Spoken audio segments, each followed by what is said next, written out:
हे दोस्तों, कैसे हैं आप। उम्मीद करता हूं आप अच्छे होंगे। मैं हूं विनोद राज, स्वागत है ट्रिकी हिंदी साहित्य चैनल में।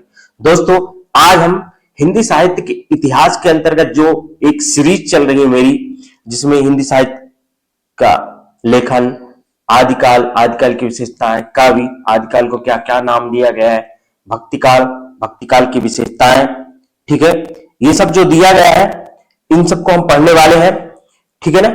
आज हम भक्ति काल के अंतर्गत जो दूसरा पार्ट है सगुण भक्ति धारा को उनको पढ़ रहे हैं। उससे पहले यदि पूर्व की वीडियो आप ना देखे हो तो उसको भी देख लीजिए, ठीक है ना, प्लेलिस्ट में आपको मिल जाएगी। आज हम पढ़ेंगे सगुण भक्ति धारा, ठीक है। यदि आप मेरे चैनल को सब्सक्राइब न किए हो तो सब्सक्राइब कर दें, बेल आइकन प्रेस कर दें, जिससे आपको आने वाली वीडियो की नोटिफिकेशन मिलती रहे। चलिए देखते हैं आज का जो टॉपिक है वह है सगुण भक्ति धारा, ठीक है ना। ईश्वर के रूप, आकार, गुणों में विश्वास करके उनका बखान करने वाली भक्ति सगुण भक्ति कहलाती है। यानी ईश्वर के रूप, गुण, आकार आदि को देखकर जो विश्वास करते हैं और उनका बखान करते हैं, उनकी लीलाओं का गान करते हैं, उनका वर्णन करते हैं, उनके चरित्र का व्याख्यान करते हैं, वो सभी भक्ति क्या कहलाती है? सगुण भक्ति कहलाती है। इस भक्ति में अवतार और लीला का बहुत महत्व है। इसमें ईश्वर के अवतारों का वर्णन है, इसलिए सगुण भक्ति के काव्य में ईश्वर के साकार रूप की लीलाओं का गायन हुआ है। इसकी दो शाखाएं हैं, एक है राम भक्ति शाखा और कृष्ण भक्ति शाखा। तो आज हम देखेंगे इस वीडियो में राम भक्ति शाखा। इस शाखा में भक्त भगवान राम को विष्णु का अवतार मानकर उनकी उपासना करते हैं।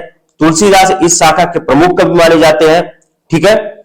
इस शाखा में भक्त भगवान कृष्ण को विष्णु का अवतार मानकर उनकी उपासना करते हैं और सूरदास इस शाखा के प्रमुख कवि माने जाते हैं। तो कृष्ण भक्त शाखा में प्रमुख कवि कौन है? सूरदास। राम भक्त शाखा में प्रमुख कवि कौन है?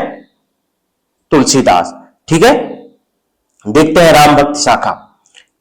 राम भक्ति शाखा काव्य धारा भक्ति काल की एक प्रमुख शाखा है, जिसमें भगवान राम को केंद्र मानकर काव्य की रचना की गई है। इस धारा में राम के प्रति अनन्य भक्ति, उनके गुणों का वर्णन और लोक कल्याण की भावना प्रमुख है।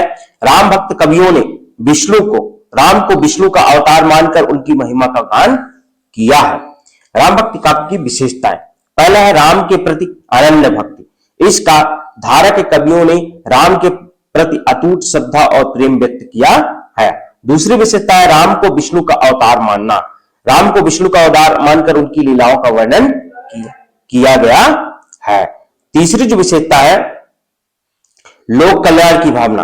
राम भक्ति काव्य में लोक कल्याण की भावना प्रमुख है। राम को मर्यादा पुरुषोत्तम के रूप में चित्रित किया गया है, जो लोक कल्याण के लिए अवतार लेते हैं। अगला है सरल भाषा का प्रयोग। राम भक्त कवियों ने अपनी रचनाओं में सरल और सहज भाषा का प्रयोग किया है, ताकि आम जनता भी उसे समझ सके।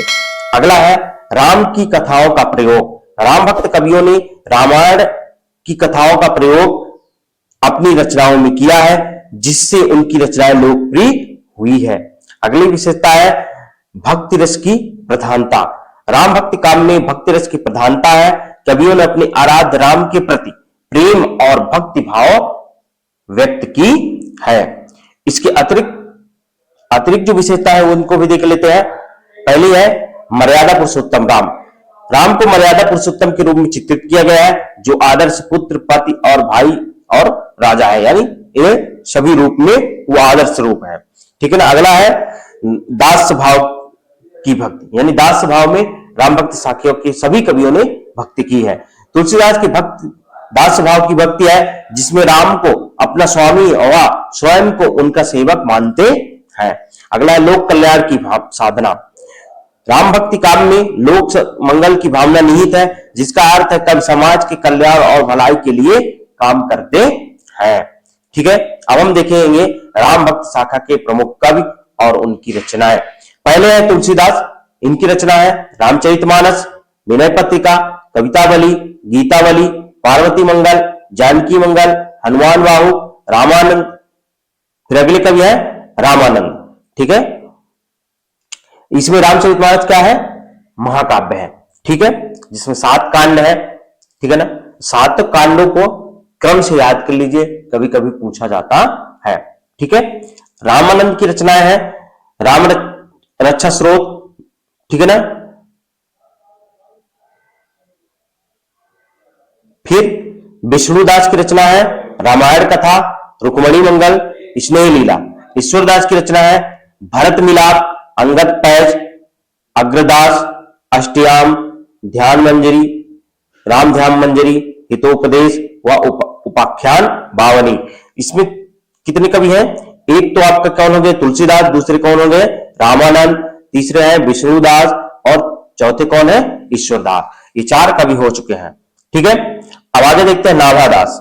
नाभादास की रचना है रामाष्टयम, ठीक है। केशवदास की क्या रचना है? केशवदास की रामचंद्रिका, कवि प्रिया, रसिक प्रिया, वीर सिंह देवचरित, ठीक है। अगले हैं प्राणचंद चौहान, ये कवि हैं प्राणचंद चौहान, इनका है रामायण महानाटक, ठीक है।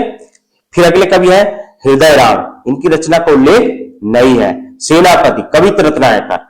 माधवदास चारण, इनकी रचना है आध्यात्म रामायण। ईश्वरदास भरत मिलाप, अंगद पैज। अन्य महत्वपूर्ण तथ्य, तुलसीदास को राम भक्त काव्यधारा का प्रतिनिधि कवि माना जाता है। तो ये रहा आज की वीडियो, राम भक्ति शाखा, इनकी विशेषताएं, कवि, रचनाएं। उम्मीद करता हूं आपको ये वीडियो अच्छी लगी होगी।